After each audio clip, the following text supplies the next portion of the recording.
म श्री मृगौलापीडित सरोकार समाज नेपालको केन्द्रीय संस्थापक अध्यक्ष, वर्तमान अध्यक्ष। मेरो नाम बलराम सुवेदी हो। म आम नेपाली नागरिकहरूलाई र वर्तमान प्रतिनिधि सभाका सांसद, प्रदेश सभाका सांसद र स्थानीय तहका प्रतिनिधिहरूलाई र आउँदै गरेका नयाँ पुस्ताका भावी राजनीतिको सपना देख्ने नागरिकहरूलाई यो भन्न चाहन्छु कि पूर्व राणाकालमा शासन कस्तो थियो। उनीहरूले राणाकाल राम्रो तरिकाले चलाउन नसकेको कारणले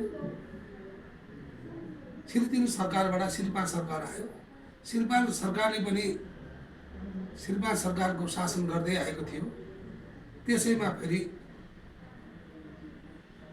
बहुदलीय शासन आयो। बहुदलीय शासनबाट फेरि प्रजातन्त्र शासन आयो। प्रजातन्त्र शासनलाई फेरि राजतन्त्र शासन आयो। राजतन्त्र शासनलाई पनि पराजय गरेर अहिले गणतन्त्र संघीयताको सरकार बनेको छ। तर पूर्व नेताहरूले जे काम गरेर आइरहेका थिए, जस्तो गरेर आएर उनीहरू नेता बनेका थिए, अहिले आउने भावी नेताहरूले पनि त्यही काम गर्ने हो। दुनियाँलाई मार्ने हो, दुनियाँलाई मारेर आफ्नो स्वार्थ पुरा गर्ने हो। मारेर मात्रै नेता हुन पाइन्छ, नमारिकन मात्रै नेता हुन सकिन्छ के? तपाईँलाई तपाईँको बाबुआमाले त्यही शिक्षा दिनुभयो के? तपाईँलाई तपाईँको टिचरले त्यही शिक्षा दिनुभयो? मारेर मात्रै नेता हुन पाइन्छ, मारेर मात्रै धनी हुन पाइन्छ?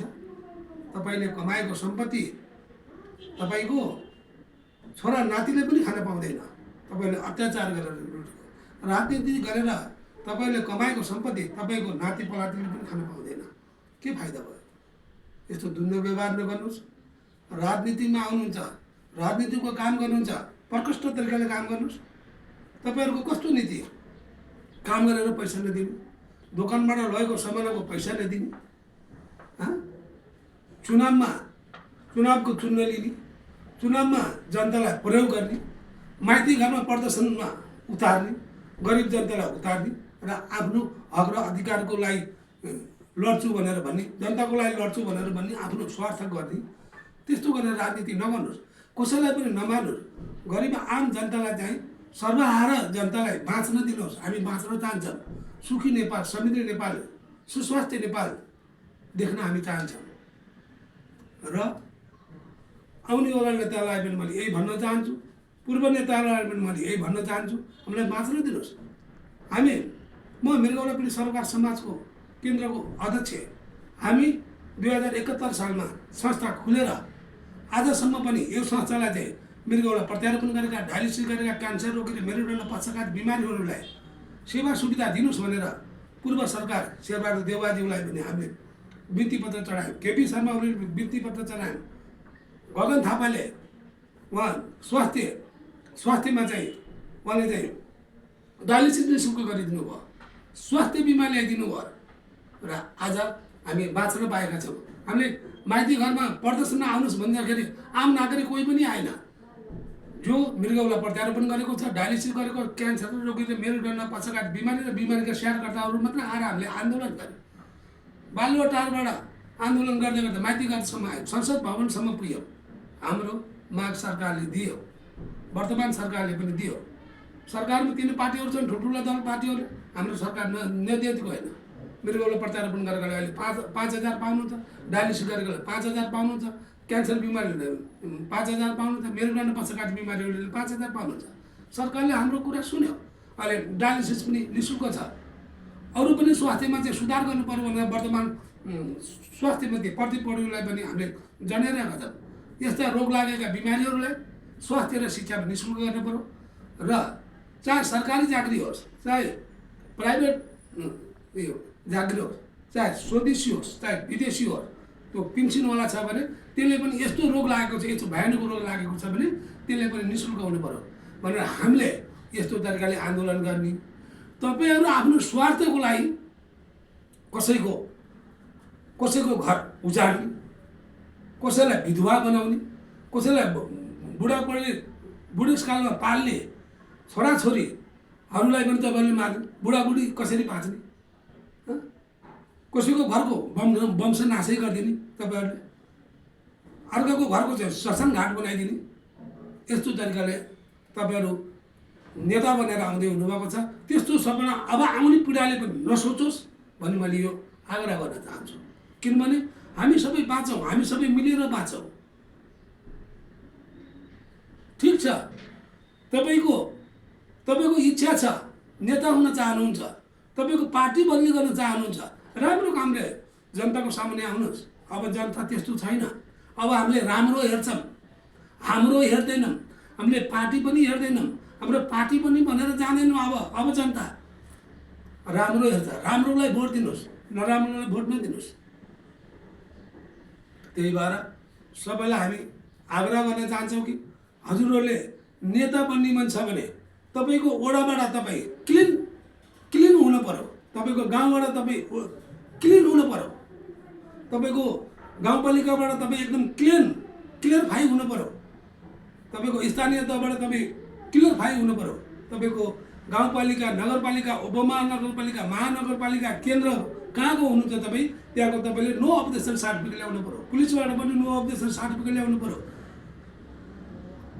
र निर्वाचन आयोगको तपाईँले नो अब्जेक्सन सर्टिफिकेट हुनु पर्यो, उद्योग वाणिज्य सङ्घबाट नो अब्जेक्सन सर्टिफिकेट हुनु पर्यो, मार्केटबाट पनि नो अब्जेक्सन सर्टिफिकेट हुनु पर्यो। त्यस्तो मान्छेले मात्रै पार्टी खुल्न पाउने, त्यस्तो मान्छे मात्रै राजनीतिमा जान पाउने, त्यस्तो व्यक्तिले मात्रै राजनीति गर्न पाउने भनेर यस्तो कानुन आउनु पर्यो र त्यस्तो व्यक्ति मात्रै नेता हुन पाउने।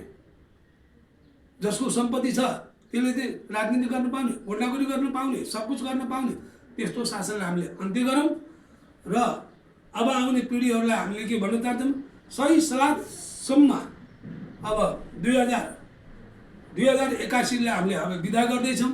2082 आउँदैछ, 82 पछि 83 आउँछ, 84 लाग्ने बित्तिकै चुनाव छ। 2 वर्षको कार्यकालमा हामीले जहाँ तहाँ कुनै पार्टीले पनि, कुनै नयाँ पार्टी होस्, पुरानो पार्टी, जुनसुकै पार्टीले हुलदङ्गा नगरिकन राम्रो तरिकाले भोट माग्नुहोस्, राम्रो तरिकाले विजय हुनुहोस् न। तपाईँ राम्रो नागरिक हुने त्यसै पनि भोट पाउनुहुन्छ। कसैलाई चाहिँ अघि राखेर चाहिँ तपाईँ चाहिँ भोट माग्ने चाहिँ काम नगरिदिनु होला। कसैको बेस लगाएर चाहिँ म फलानु पार्टीको हुँ भनेर चाहिँ भोट नमाग्नु होला। आफै सक्षम तरिकाले आउनुहोस् न। मेरो फलानु लोग हो, मैले यो काम गरेछु भने तपाईँले के सामाजिक काम गर्नुभएको छ, जनताको लागि केही काम गर्नुभएको छ, तपाईँ राजनीतिमा आउने सामाजिक काम गर्नुभएको छ, केही राम्रो काम गर्नुभएको छ, तपाईँ आउनुहोस्। तपाईँ जुन सब्जेक्टमा तपाईँले डिग्री गरेर आउनुभएको छ, पास गरेर आउनुभएको छ, तपाईँ मन्त्री बन्ने हो भने त्यही सब्जेक्टमा मात्रै मन्त्री बन्नु पर्यो। पढेको छ एउटा, मन्त्री भएको छ एउटा सब्जेक्टमा, त्यस्तोले के विकास गर्ला?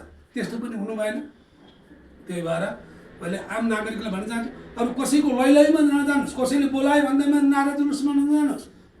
तपाईँको घरमा नि परिवार छ, भोलि भने तपाईँ चाहिँ अकाल मृत्यु भयो, भोलि भने केही भयो भने तपाईँको घर कसले हेर्ने, मेरो घर कसले हेर्ने? त्यही भएर हामी कसैको लैलैमा नजाउँ, राम्रो काममा हामी जाउँ, नराम्रो काममा नजाउँ। कसैलाई उत्साहित गर्नलाई, कसैलाई चाहिँ त्यो व्यक्तिगत मान्छेलाई ठुलो पद दिलाउनुको लागि हामी त्यस्तो काममा नजाउँ। सम्पूर्ण नेपाली दाजुभाइ, दिदीबहिनी, आमा बुवाहरूलाई म नम्र निवेदन गर्न चाहन्छु कि हामी सुखी नेपाली, शान्ति नेपाली, समृद्ध नेपाली, सुस्वास्थ्य नेपाली, यस्तो राम्रो विश्वको सबभन्दा सुन्दर जग्गा, विश्वको वातावरणमा सबभन्दा सुन्दर, हाम्रो धार्मिक संस्कृतिमा सबभन्दा सुन्दर यस्तो हिमालय, माछापुच्छ्रा, नीलगिरी पर्वतको, पशुपतिनाथको, सगरमाथाको, बागमतीको किनारको, गण्डकी, कालीगण्डकी, मुक्तिनाथको, वृन्दवासिनीको, गुहेश्वरी स्थानको यस्तो राम्रो हाम्रो पवित्र स्थानमा हामी बसिरहेका, देवगढ जस्तो स्थानमा, बागमती जस्तो स्थानमा, सुनकोशी जस्तो स्थान, पूर्व मेची, पश्चिम महाकाली, उत्तर 3 त्यो हुनेबाट हामी गढवालसित, दार्जिलिङसित, सिक्किमसित, कुमाऊँसित, हिमाचलसित, वेस्ट बङ्गालसित, बिहारसित, उत्तराञ्चलसित, युपीसित हामीहरू गाँसिएर, चीनसित गाँसिएर हामी चाहिँ भित्रमा बसेको हाम्रो पहाडको पट्काइ क्षेत्र, हाम्रो पड्काइ भनेको हाम्रो पुरै विश्वमा पहिल्यैदेखि नै विश्वमा चाहिँ नेपाल थियो पड्काइ जति। तर तपाईँ हामी जस्ता नराम्रा नेताहरू निक्लिएर नराम्रो शासन गरेको हुनाले टुक्रा हुँदै हुँदै हुँदै गइसक्यो देश। अब टुक्रा हुन नदिनुहोस्। जति धेरै पार्टी भयो त्यति भारतलाई फाइदा हुन्छ, त्यति चीनलाई फाइदा हुन्छ, त्यति अमेरिकालाई फाइदा हुन्छ। जति धेरै पार्टी भयो त्यति बहुमतमा केही पनि काम हुँदैन। केही पनि काम गर्नु पर्यो, राम्रो काम गर्नु पर्यो भने बहुमतको सरकार चाहिन्छ। त्यही भएर हामीले बहुमतको सरकार ल्याऊ, बहुमतको सरकारलाई राम्रो काम गर्ने दिउँ। फेरि आउँछ नि तपाईँको बहिष्कार गर्ने। अहिले काम गर्ने समय काम गर्नुहोस् न। तपाईँले पनि के एउटा वार्ड दिएर आउनुभएको छ मैले यो काम गर्छु भनेर, तपाईँले के खालि अर्काको बहिष्कार गर्छु भनेर चाहिँ तपाईँ के चिनेर आउनु हो, चुनेर आउनुभएको हो? त्यस्तो काम नगरिदिनुहोस्। जसले जित्नु भएको छ, जुन पार्टीमा आउनुभएको छ, तपाईँको सानो पार्टी भयो भने ठुलो पार्टी भयो, जस्तो पार्टी भए पनि राम्रोसित मिलेर काम गर्नुहोस्। देशलाई समृद्ध बनाऊ, सुखी नेपाली, समृद्ध नेपाली बनाऊ भन्दै म जय नेपाल भन्दै नेपाललाई जय नेपाल भन्दै मैले चाहिँ नमस्कार गर्दछु। जय नेपाल।